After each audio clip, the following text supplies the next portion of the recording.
Yeah, man, how are you? Good. I'm glad that we finally got to do this. Yeah, man. So I could just jump around then with your roles so far.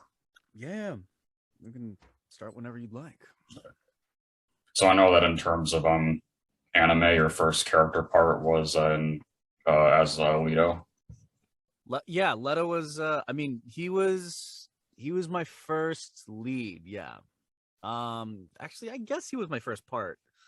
Cuz before that I was doing a bunch of Walla for Bang Zoom, and then I thought they'd have me more incidentals, but like they sent me auditions and then I booked Leto like right off the bat. So I got really lucky with that one. But yeah, that was like my first foray as like a not just like a lead character, but a character in general Mhm. for anime. Um, yeah, that was baptism by fire. I take it that might have been initially a little bit daunting because of the made up language thing at first. Yeah, didn't help. Didn't help. It was yeah, originally, if I recall, they wanted like the language is kind of made up. It like Genrobuchi basically used like found German um translations of the lines that he was trying to say, and then they'd mix it up, and then in the Japanese he would just say it, but like they would take whatever he said, right? It wasn't super strict. But because we have lip flaps and not all of the sounds that he makes like always like adds to the like to the exact amount of lip flaps, we'd have to either like subtract stuff or add stuff depending on the animation. And that didn't help because sometimes it would be short by like 3 or 4 syllables, and so like I'd have to say what's on the page and then remember to say those extra little bits. This is before we got to like do it on the screen, so I have to write it in. And Oh, so like I have to make sure that I'm reading it, that I'm adding in those extra edits, and I'm still acting. mhm. So it was daunting. But like Tony Oliver, who was my director for that project, he was also sort of a mentor and one of my first teachers coming into Los Angeles, and like he guided me throughout, and Mhm. I was fine. And with kind of more how dramatic and serious that series is, do you think you have a personal preference for working on a series like that opposed to comedy? You know, I don't know. Like it's weird because Gargantia, like I remember when Gargantia started coming out, there was like a lot of hype about it because it looked pretty. It like had this epic like first 3 episodes, and like it like picked up the pace. And then by the time like the show had ended, like it completely like destroyed any momentum it had by just being really slow for like 4 or 5 episodes, and then at the end of it kind of having like the resolution. So like I think Viz like picked up the series because they're like, oh shoot, this is gonna be a hot title. And Mhm. then by the time they like we dubbed it and all that sort of stuff, the hype for it was dead. Um and as a character, like I wish the character like of Leto, I wish he was cooler. And I mean in the sense that like he like I wish he had more of a sure sense of himself. But the entire point of this story is the fact that like he's a fish out of water, right? So like there's that super uncomfortable aspect of him. And like I think that's the thing that I noticed, and I latched onto that more than anything, that he was just like a super strange alien human in like the OG human world. Yeah, no, it was interesting, don't get me wrong, and I love what I did with the like I look back fondly. I don't watch the series anymore, like cuz it's like my earliest work and I kind of cringe at it now. But no, I still think I did pretty well with it, and it laid the sort of like foundation for what I do now. But to answer your question, do I prefer that over like comedy? I don't know. I guess I prefer comedy just because it feels more involved. Okay. Like because you need a bit more of your own nuance and timing and character and personality. Whereas like an action, action set piece, which is dramatic, like as long as like you're present and you're as the character, like sort of everything else carries you, every other element carries you. But I don't know if I prefer that, just because I don't feel like I'm always pulling my weight and like everything else is pulling me forward. Mm-hmm. What do you think is the darkest headspace you've had to go for a character so far? The darkest headspace. I mean, Gargantia's up there, right? Like I would say and I know we're probably gonna jump into it, but like Great Pretender, the fourth arc, and spoiler alert, I guess, at this point, but like, he has to be okay with like kidnapping and selling kids. And I think that's pretty dark. I don't know if anything can really beat that. Like I was like, oh, that's messed up, but that's just in terms of anime. Like in there's like video games that I'm just like, that's really gross and icky. But yeah, I'd say Well, probably Great okay. Pretender. Okay. Yeah. Well, with video game characters you played, is there something that's higher octane than that? Uh, I think there's stuff that matches it. Like it's really hard to tell you what's more messed up, like Mhm. comparatively speaking. But like I think between selling children um and like completely dooming an entire like race slash civilization for religious purposes is probably up there. Yeah. So but yeah, shout outs if you know that reference. But Well, going back to the timeline, was Fairy Fencer F one of your first video games? yeah, that was one of the first video games. I mean, I I did indie projects, and like there are a couple of video games that I did before that, but Fairy Fencer was the one that I did with Bang Zoom. Mhm.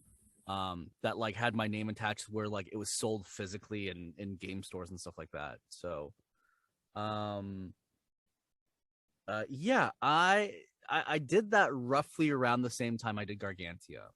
Yeah, that was an interesting project. Simply by like the merit of it being like a character that like I was like, oh, I feel like I struggle with this character archetype, like the noble type. And then later do I find out like that's like the thing that I'm going to be tapped for most. So it was a completely different offshoot from like what Ledo was. Mhm. Well, I know kind of breaking that mold sort of early on with Suiryu and One Punch. Oh yeah, Suiryu. You know what's interesting about Suiryu is that like I didn't get to audition for season 1 of One Punch Man. I actually like messaged Mommy Okada being like, because I saw that like Viz had picked up One Punch Man, and like I messaged her and I was like, hey, like at the time I was currently out of like I was not in town. I was in NorCal versus Oh, SoCal. And I was just I like I had to pick up a job there for a couple of years before I could head back. But like during that time I like missed out on One Punch Man, and I like messaged Mommy. I was like, hey, I'm like in the middle of this 2-year gig right now and blah blah blah. And I was wondering if I could still audition. She was just like, oh, you just missed auditions by a week. And I was like, fuck. And so like after that, I got really depressed about it because I was like, oh man, that would have been super fun. And then I started reading the manga, and while I was reading the manga, like I saw Suiryu, who ended up becoming my favorite character of the manga. Just I don't know, because like I like his arc, I like his character. He's interesting to me. He's cocky. He's like a you know he's this martial artist. He's really cool. mhm. And then he gets the shit kicked out of him. So like that was really fun. And so I was like, okay, if there's a season 2, I want to be this guy. And so like when I got the audition, I was like, oh, this is it's like my time. I know this character, and like I auditioned, and then I got the email that I was cast, and I was like, yes, like just one of those moments where it's like, yes, you knew you could do the character justice, and you were gonna do the character, and the character was in the bag for you, and like it just happened. So like that was a really nice moment. Did you find it easy to personally relate to him at all? What's interesting is that like he read actually a little bit differently in my head than he did in the actual anime. Oh, What? Yeah. Like he. I think he's like, I don't know. I don't know what the huge difference is now because like it's been a while since I read it and watched it and even played the character. I do recall feeling like, oh, this is a bit different. Maybe it was the director. Maybe it was like just different direction of like where they want to take the character throughout his journey. But like I don't know. I just remember him being a little more confident and cocky, whereas in the anime he kind of felt a little more thick-headed. mhm. But that might just be me reading the manga in my head, right? Like we all do.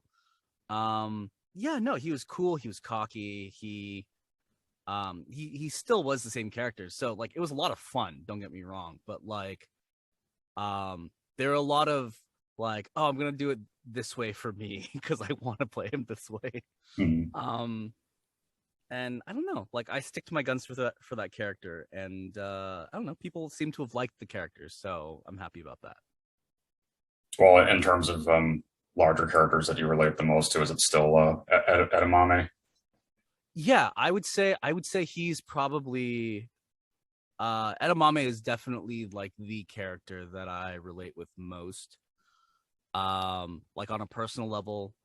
But like yeah, he was just the most fun I had with any role. It was the circumstances for that show was lightning in a bottle because that was the first show I did during the pandemic. Oh, Um and so as a result, like I had to do it remotely. I wasn't, like in the same room, not even the same state as my director. My director was in New York. And so like because of that, and because we were just trying to figure out like the timing of all this and the technology and all that sort of stuff, they were just like, screw it, we're just going to go as slow as we need to. And so I got to spend as much time as I needed per scene, per line, everything. And that's rare because the name of the game for anime is speed, yeah. right? You're trying to be as cost effective as possible for the studio who employs you. But for this one, this reminded me of like the older first generation sort of like dubbing stories that I would hear about in the 90s about how they're just like, you know what, like this anime thing, we're going to be doing this on tape, let's just take it as many times as we need. And then that's how you end up with performances like Cowboy Bebop Yeah. or Ghost in the Shell. And so this very much is my Cowboy Bebop. This is the thing that like I'm super proud of. This is the thing in terms of like circumstances that like I will never get to have that experience again because we've optimized the speed during the pandemic, and now things are almost as fast as they used to be just in the studio. But I will always have that memory of Great Pretender being like, we're gonna take as much time for everything. Yeah, I'm sure you've gotten this a lot too, but your performance in that is really amazing. Oh, thank you, thank you, Yeah. thank you. Yeah, yeah, yeah. No, I'm really happy about it. Like sometimes I'll rewatch it, just because I like the ambiance of that entire show, and I'll forget that it's me, and like to me that's like a good sign. And since that was But yeah, no. Hmm? and since that was a Netflix series too, were you already in SAG before working on it? I hit SAG, like I hit union eligibility like just suddenly. And it wasn't because of Netflix. I mean, like, so here's the thing is that you don't have to be union to do or you don't have to be union to do union shows. You can be non-union. The only thing is that you have to be Taft-Hartley, which is two pieces of paper back and forth, front and back. Right. And then you have to pay $3,300 for the union dues. But I hit that probably like a year and a half beforehand. Oh, Because that's when the appropriate casting movement started, like in full swing, and they're like, oh, we need to have Asian actors for Asian parts. And so suddenly people are hitting me up being like, hey, you're Korean, we have a Korean drama, do you want to like do this? And I was like, yeah, sure, I'll take the money, I'll do the gig. So as a result, I got like my first 3 union gigs back to back to back, like within the span of like maybe 3 months. So yeah, and cool. then ever since I've been union. Okay. Well, in terms of live action dubs, it was cool that you got to be in the Kenshin movies. Oh yeah, that was really cool. I from what I heard, the first guy that they had like stopped stopped playing that character. Just I don't know, like just because like it'd been so long, or like they'd like dropped out of voiceover altogether. I forgot something. It was something like that. But like I was like, oh, that's a weird, interesting circumstance, but I'll take it up. And I mean, like I vaguely remember the character because I watched it as a kid. Yeah. But like, yeah, no, it was a lot of fun. If they have another movie, apparently I get to be back, but I don't know. I haven't seen anything yet, but that was a lot of fun. Mhm. Yeah, I think that was the first time I got to work with a couple of like Texas directors. Like we had a couple people throw your name our way, and we're just like, yeah, let's just have you try it. Mhm. And then it worked out. So Yeah, for me, at least that specific Token Rondo series, Katsugeki, it does kind of remind me of older '90s like feudal yeah, anime. it has that feel, right? It's just like oozing with cool. Yeah.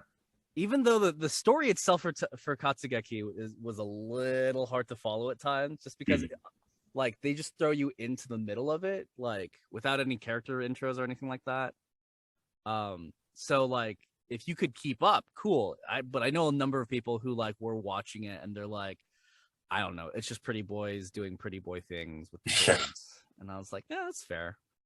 I watched it. I had to like do some Wikipedia-ing Yeah. to figure out the characters, but that was a lot of fun. And then yeah, I don't know. I think it was actually through that show that like that was the first show I did when I came back to LA in 2017 going into 2018. Mommy was like figuring out what like I could do now, which was comedy. Like there's a few comedic moments I have um as Yamambagiri.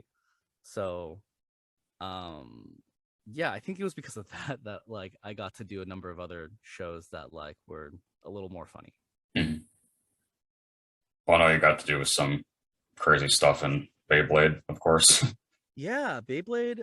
You know, again, I that's one of those like series and franchises that I watched growing up. I remember the first season kind of vaguely. And then when I heard that the show was coming from Canada, I was a little upset actually. Not because like I don't know. I always related I always like equated Beyblade and certain other shows with Canada. Yeah. And like for me, it was a little upsetting because it was like, oh man, like that's the end of an era.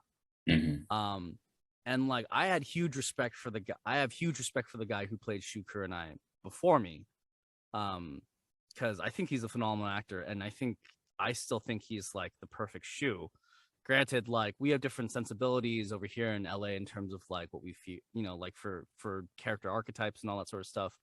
But like I was super happy with where he was, and then it was very big shoes to sort of fill.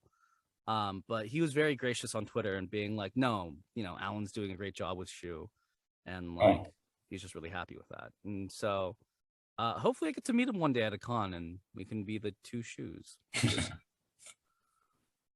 was it? I know it's not the same thing, but was your mindset about that kind of the same going into Inuyasha or Yashahime?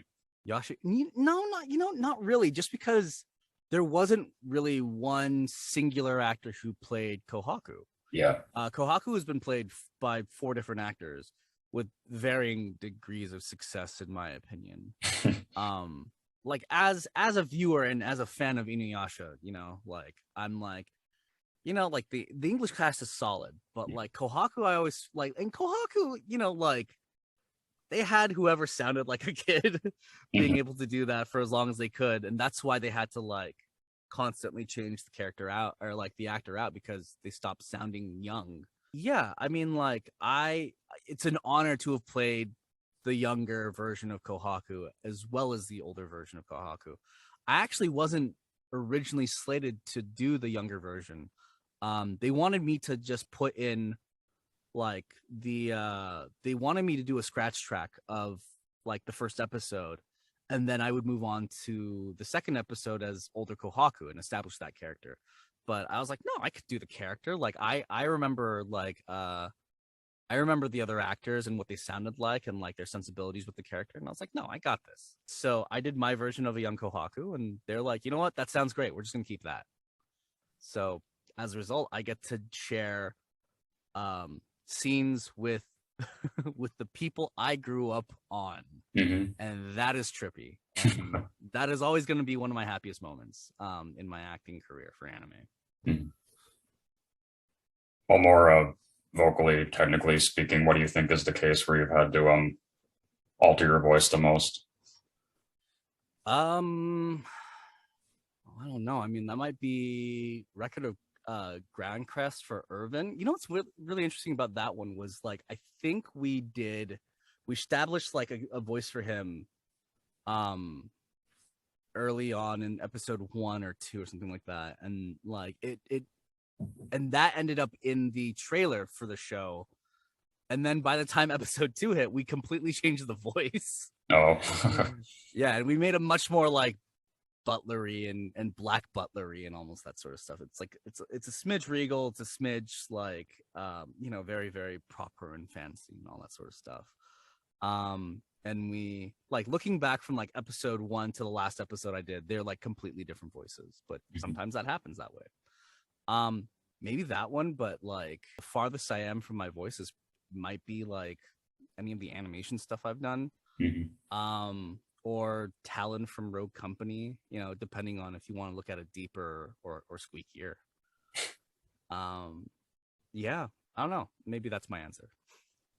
Have you gotten the case, or have you gotten the chance to perform with yourself at all yet? Perform with myself, like in a scene? Yeah. I don't remember. I might have. Yeah, I mean, like I definitely have. Like even recently, on a project that I'm not allowed to talk about at this moment. Okay.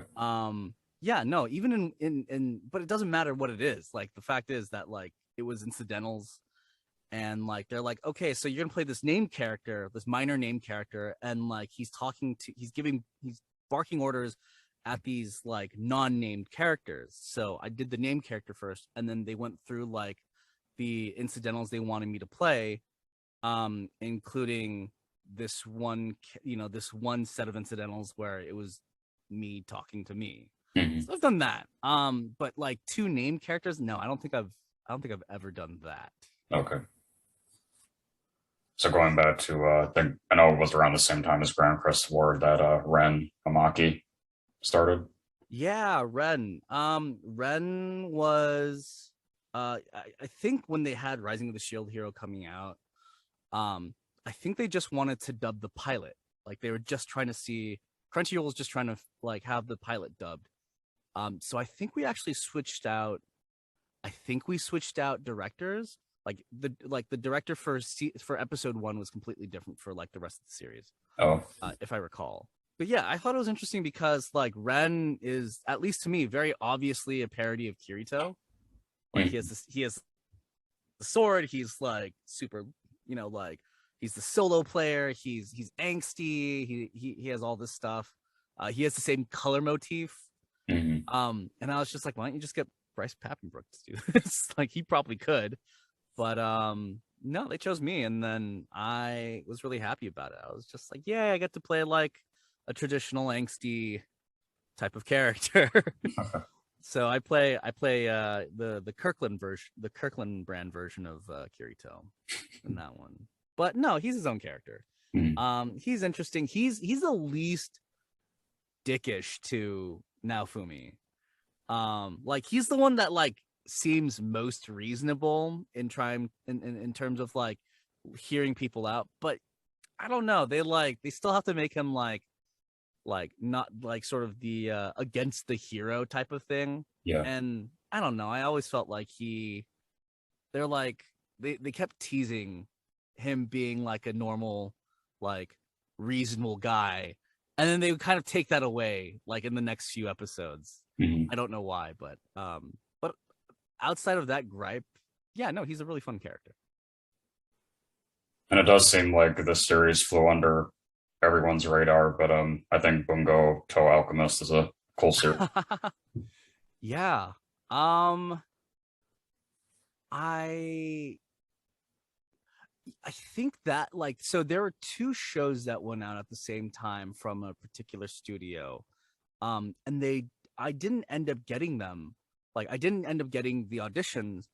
And the casting director like messaged me and she was like, "Why didn't you read for my shows?" And I was like, what shows? What are we talking about? Because I legitimately didn't know. And she's like, "Why didn't you read for this show and that show?" You know, it was I think it was well, I mean, they're both out. So it was like Bungo as well as Bungo the Alchemist as well as number 24.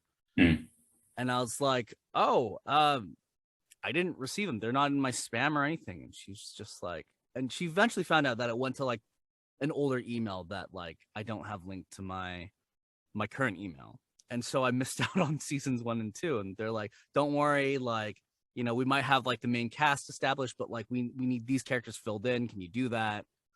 Um, so I got to have like another set of auditions sent my way, and then they cast me off of that. So that was fun. Mhm. And do you know why you had to take over the role of McBurn and Trail? Yeah, I do. I can talk about that. No, Max Mittleman, who's a colleague and friend, he decided he was going to be done doing non-union productions Oh, because yeah, and so he was just like, "No, you can. I don't need the work. I'm doing union only." And good for him, you know. mhm. So he gave him up, and then they set him up. Like I think PCB put him up for auditions, and like I was like, okay, I'll, you know what, like I like what Max does. I'll take a bit of that, and I'll put in something of what I do, and then sent that in as well as for McBurn as well as a few more other characters, and uh McBurn ended up in my lap. Mhm. Is that the main case where you've had to voice match someone for something so far?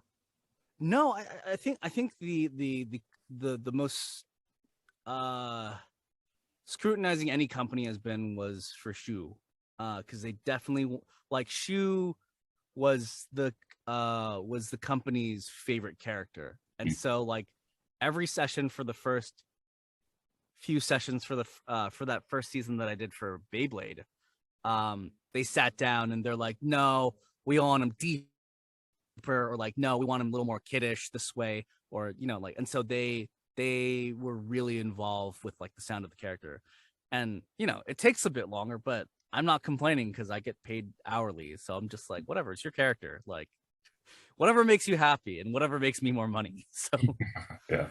but no, it was all fun, you know, like it was an honor to get that much attention for a character. Mhm. McBurn, I think they're like, "Oh yeah, this is the essence of the character, but like we like what you did, let's go with what you did." And so when I had to, you know, they referenced like the voice again, they were using my audition rather than Max's McBurn, which is, I mean, same character but different take. Yeah. And most everybody else that I've talked to who's been in Pokemon Masters didn't have to audition for it. Was that your experience too? You know, it's weird. I remember those auditions going out. I didn't get the auditions. I just remember hearing through the grapevine, like, "Oh yeah, they're doing this project." And I was like, "Oh, shoot, I hope I get them," and I never got them. But like, it's okay because uh I had heard that they were gonna put in like every Pokemon character in the universe Hmm. in that game. And yeah, I didn't have to audition for my character. I think I just I think they just cast me based off of what the casting director knew about me. But I'm pretty sure that auditions for that go out. Like not everyone like is just called in to do something. I think there's still parts that are being auditioned out. If I have my info straight on that one. With how small of a part it was, did you still have to audition for Demon Slayer? I so I auditioned for the main cast as well as the Hashira. Okay. Um, and I mean I didn't get them, but it's okay, because that happens. And I think the cast is phenomenal. And for the character that I ended up getting, um, no, actually, I got that character because I got my ass kicked so well as Suiryu. Um, yeah, no joke. I got my ass kicked so well in Suiryu that like Mommy Okada was like, yeah, so like he dies a terrible death. Let's put Alan in for this one. So yeah. That's how I got my character. Okay. You find yourself doing one thing really well, and then they'll be like, we couldn't utilize that. And we're gonna put him in for that sort of stuff always now. So Hmm. the reality is most of the shows that we're talking about, I've had very, very good positive experiences on. Sometimes, like when you don't have that, shows can kind of become work. But when it comes to anime in particular, no, most all of it is super fun for me. Hmm. So Yeah, I think Talentless Nana was way better of a show than I think a lot of people expected. the dub for that was actually really good. Yeah. Was like phenomenal. Like I watched that as well as like that came from NYAV. That came from NYAV. Number 24 did as well. Bungo the Alchemist did. Those were all like super stellar, like dub cast and direction. Like I was super, um, like pleased with like the way that those came out. The dubs really sort of kind of like kept me in.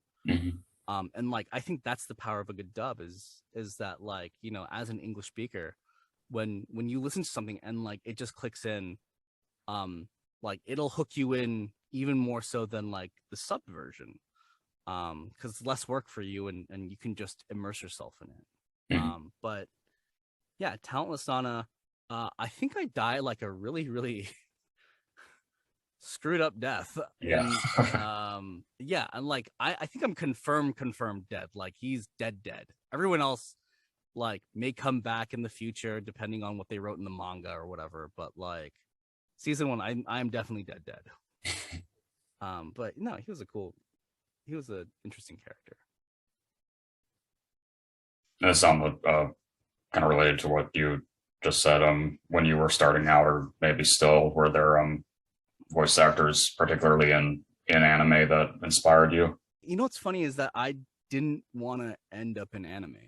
Oh. When I got into voiceover, I did not get into voiceover for anime. I actually got in for commercials, and then I wanted to do animation. And then after that, like I went to school in Irvine, and then once I graduated, like around the time while I was still in Irvine, like I started working with Bang Zoom. Mhm.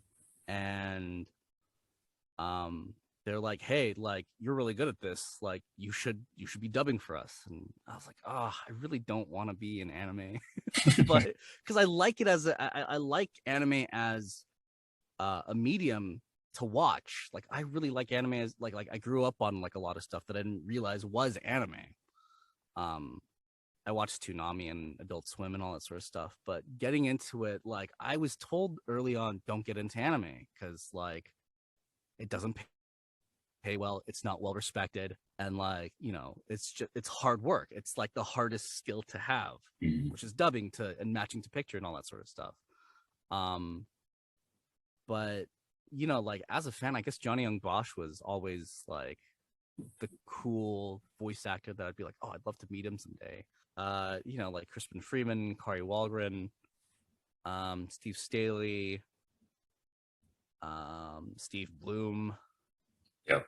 Yeah, no, just a lot of people that were like in that generation when anime, like was on Adult Swim proper rather than Toonami. Yeah, and I'd say instead of like looking at them as heroes now, because it's different, right? Like they're your colleagues. Like I've met a number of these people in the studio, and they've introduced themselves to me, and vice versa, and we chat sometimes. No, they're definitely colleagues that I like am definitely inspired by, like my modern contemporaries being like Zeno Robinson, Billy Kometz, Max, Xanthi, all of the Ericas. And the list goes on. Alex, Zach. Yeah, a lot of these, like a lot of these people who are colleagues are also sometimes friends, and that's nice as well. But yeah, I don't know if I'd say if they're like any particular heroes. Okay. Yeah, it's weird to put them like I don't like. I work with them. I don't like to like idolize them. Yeah. So I guess most recently, triangle strategy is one of the safest things you can talk about. Yeah, I could talk about triangle strategy. It's been out for like a month or so. How did that come out? Was it a pretty general audition? I mean, it wasn't. I mean, so I got that through my agent. I got that through my agent. I didn't know what it was. But like the art style is really cool. It was very reminiscent like of and this is like the weirdest thing to say, but like of Game of Thrones. Yeah. If anything. So I was like, this is gonna be one of those JRPG things. And then like I was like, I wonder what this is gonna be like. I wonder if this is gonna be like the Tales series, or this is gonna be like I don't know, like a spin-off Final Fantasy, or like but I noticed that the art style seemed to be very similar to like Octopath Traveler, and right. And as a result, I was like, oh, this is like that new niche 2D HD game that they're probably going to be doing. And then I found out later it was going to be a tactical RPG, and I was like, oh, that's so sick, because I'm a huge fan of like Final Fantasy Tactics. But no, I auditioned for that. I was really gunning for the main character, and then I got Roland, and I was like, really? Like, you want me for that type? And then they're like, yeah, he's sort of like the Regal type, but he's kind of like inexperienced, and like he's like this and that. And I was like, oh, okay, I could see why you'd want me to play that. And then I found out who the rest of the cast were, and I was like blown away. I was like, whoa, like I remember this guy from like Wolf Among Us, or like this person's in Final Fantasy, and oh my gosh, this person's British. Why are they bringing British actors into this? And I found out that half the cast was like from Britain, from like across the pond, and then the other half were in LA, and I thought that was really cool. I remember playing the demo, and I remember reading feedback on like the voice acting, and I was like, oh man, like, is this gonna be a bomb? Like, is the English version going to like, sink us?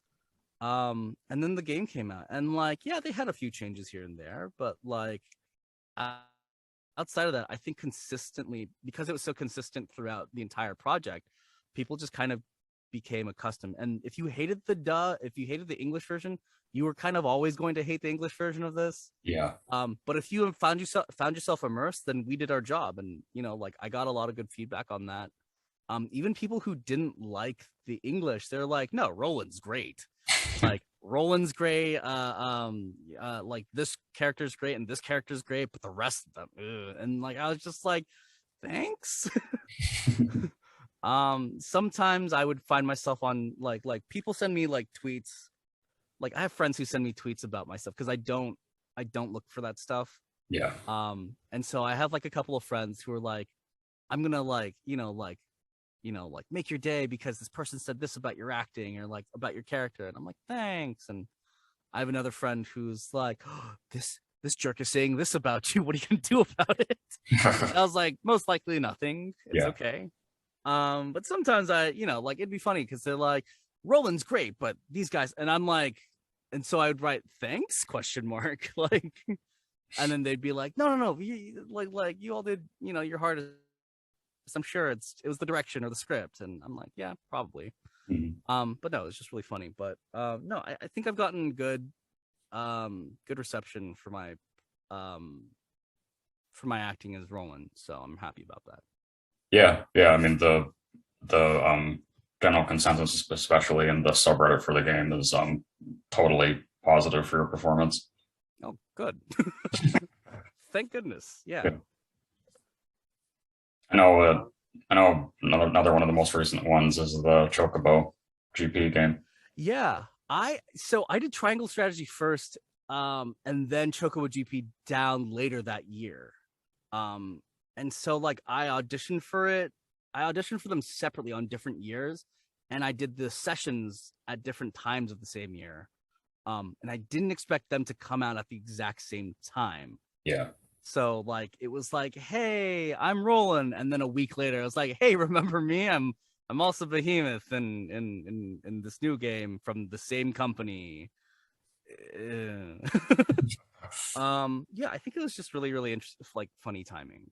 But Behemoth was interesting because I didn't expect the character to break voice like that. Like he's like, I'm gonna F you up and all that sort of stuff. And then he just kind of goes like, oh, okay, well, I'm gonna be back here if you need me. So it was interesting. When I found out on at the session that's what they wanted, I was like, oh, this is gonna be an interesting character. And yeah, and then I don't know. I mean, like we went about the session, it went well, it was fun. And when the game came out, I think it sounded good. So Yeah. pretty happy about that. Do you play any of the games that you're in? I do sometimes. Like I was in a game called Aliens Fireteam Elite. So I played a bit of that because I'm a huge Aliens fan. Well, I wouldn't say huge, maybe just of the movie, not the franchise. But like I love that aspect of that aspect, that one film of the franchise. And so when I found out they're making a horde shooter, I was like, oh, dude, even if I don't get this character, I'm gonna play the game. But I got the character, and I ended up being the shopkeep, which is really cool. And I think I have,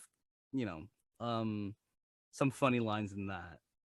But yeah, I played that. I have Triangle Strategy like on my desk, like in physical form, and I'm like, oh, maybe I should start streaming, and maybe I should play this on stream. So I haven't touched that yet. Okay. Chocobo GP, I downloaded the demo, and I might get it later. Like, but I think a lot of the hype for that got sort of robbed by Mario Kart 8's new DLC stuff. Yeah. So I think people like my friends are all playing that instead of Chocobo GP, which again, it's fine. So I've played a little bit of it, but outside of that, like Fairy Fencer F, I bought the game. I played for 5 minutes and then I immediately ejected it and like tossed it into like a cardboard box. So I was like, I can't stand this game. Yeah, I have that signed by like Matt Mercer and like KG and Erica and Natalie. And then I was like, I hate this game. No, I don't know. It feels vain playing games that you're in, but there's also part of you is like that's like, I should just enjoy it to like remember to enjoy it as a consumer rather than an actor. Is there a bucket list like anime or anime game franchise you'd want to be in? Like a bucket list? No, actually. So that's the thing is that like I think Great Pretender really satiated all of that for me. Like, okay, Great Pretender, after I did that, I was like, if I never did anime again, I'd be okay because I had Great Pretender. Like it was that good to me. It was so good that I was like, if I ended on that, like I'm happy to move on. Not that I have moved on since. Obviously, I've done more stuff since because I still need to like eat and survive. But bucket list, less anime, like because I don't know, because there's always new series and franchises coming out. Like I guess back in the day, I would have loved to be in Naruto in some capacity or Yeah. Bleach. Like I wasn't huge into One Piece, but hey, I'm in One Piece, Yeah. so there's that. No, I don't know. I don't really know like what a uh bucket list anime would even look like at that point. Like, Mhm. oh, I have one. I'd love to be in a Gundam. Like, Okay. I'd love to be a lead character for a Gundam. I don't know what the chances of that are, seeing how they make Gundam every so few years. And it's kind of fallen off the the radar for a lot of people, like Mecha in general have. But yeah, that would probably be the only one like bucket list and maybe like a Studio Ghibli or a Studio Chizu Yeah. film where I have like an actual speaking role. Um, but no, other than that, I don't know. uh, as they come out and I'm like, oh shoot, I want to be a part of that one, then there you go. Hmm. Well, I know that Great Pretender is another example of a series that people who aren't even into anime really like. Yeah, I think the fact that it took place in multiple like it took place all over the world, Yeah. and the dub team did really well in making sure that they were like really like not just like really good actors, but like appropriate actors and all that sort of stuff really helped. The thing that they did with the accents, I know it was a gimmick, and I know a lot of people wish that myself and Aaron would have kept our accents and all that sort of stuff, but like we could have, but the Japanese stopped doing it, so we stopped doing it. Hmm. But like I think all those touches really made the show like that much more magical of an experience. It was more so like how expressive and how vibrant everything was. Yeah. Because the characters got to be big, I got to be big. I got to be as big as my character, and sometimes even like be even bigger, because it afforded me that much creative license with the character.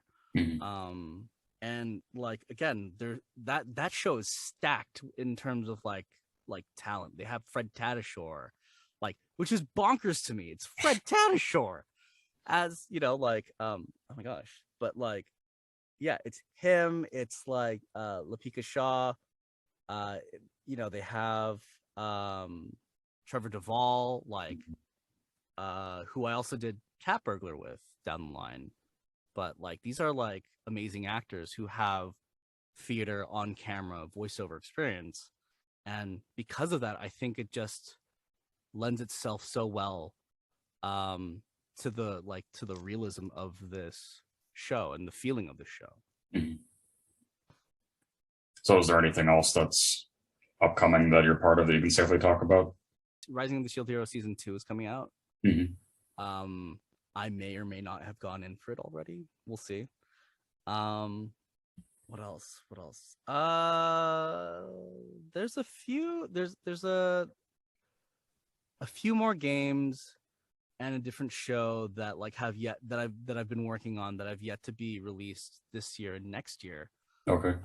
So please look out for those because they're they're pretty big. Okay. That's all I gotta say. Well, my final question then is always asking, what do you want your legacy to be? Pretender on DVD, that would be nice. Physical release of Great Pretender so everyone can get a hold of that. I don't know, I'd like to just be known as me.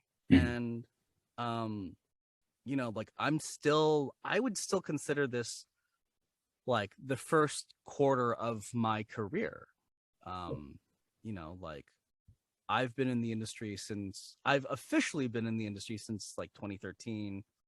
Sometimes if you ask certain people, I've only been in the industry since 2017, depending on how you look at it. But this is, I feel like, the first quarter of my career, and I still think I have a lot to give to this industry, and I still have a lot to establish for myself. And there's room to grow and room, and there's corridors to explore and discover. but right now, if I were to die, I guess Great Pretender would be my legacy. No, no, I'd like to be known as me.